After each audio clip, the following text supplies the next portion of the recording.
नमस्कार दोस्तों, कैसे आप सब लोग। आशा करता हूँ अच्छे होंगे, सकुशल होंगे। तो आज हम बात करने जा रहे हैं भारतीय हिंदी जगत सिनेमा की जानी मानी अभिनेत्री कल्पना कार्तिक के बारे में। आशा करता हूँ आप शुरू से आखिर तक जुड़े रहेंगे और चैनल को लाइक, शेयर और सब्सक्राइब करना नहीं भूलेंगे। तो बात करते हैं शुरुआती दौर से।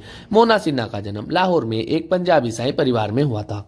उनके पिता गुरदासपुर जिले के बटाला के तहसीलदार थे और वह 5 भाइयों और 2 बहनों में सबसे छोटी थी। विभाजन के बाद उनका परिवार शिमला चला गया। वह शिमला के सेंट बेट्स कॉलेज की छात्रा थी।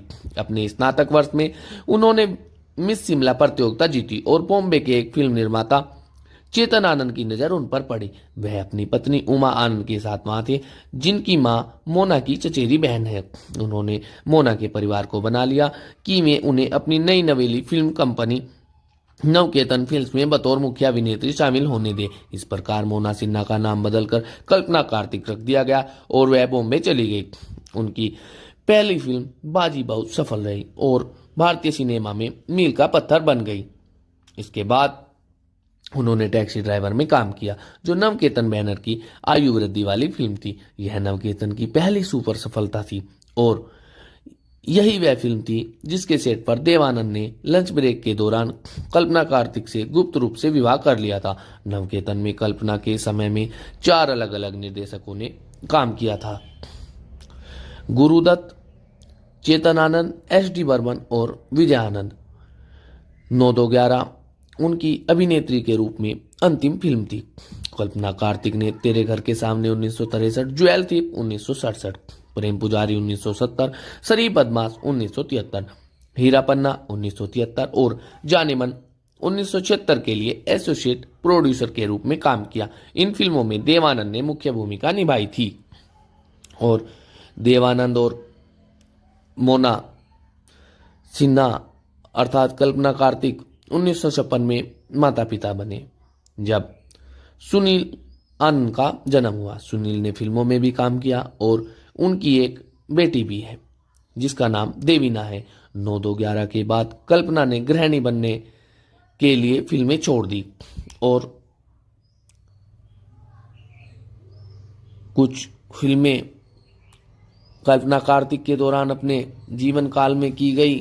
उनके नाम कुछ इस प्रकार हैं: 1951 में बाजी और 1952 में आंधिया और 1953 में हमसफर, 1954 में टैक्सी ड्राइवर, 1955 में मकान नंबर 44, 1957 में 9-2-11 और कुछ फिल्मों में सहयोगी निर्माता के रूप में कल्पना कार्तिक ने कार्य किया, जैसे तेरे घर के सामने 1963, गहना चोर 1967 और प्रेम पुजारी 1970, शरीफ बदमाश 1973, हीरा पन्ना 1973 और जाने मन 1976।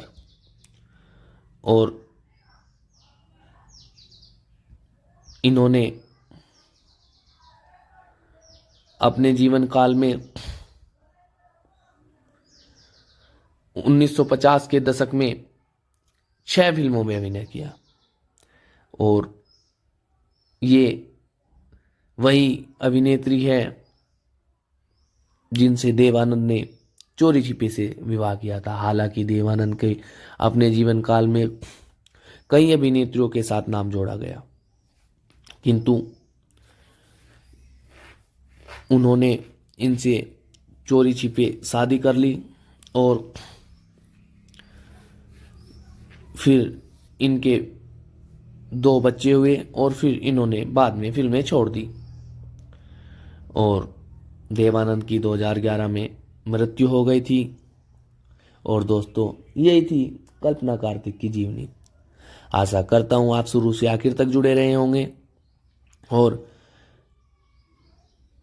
आपको कहानी कैसी लगी आप हमें कमेंट में लिखकर बता सकते हैं। चैनल को लाइक, शेयर और सब्सक्राइब करना न भूलें और आप कहानी को अपने दोस्तों में व्हाट्सएप या फिर फेसबुक के या फिर जीमेल के माध्यम से साझा कर सकते हैं और कमेंट में ज़रूर लिखकर बताएं कि आपको कहानी कैसी लगी। अब मैं वाणी को विराम लूँगा। धन्यवाद।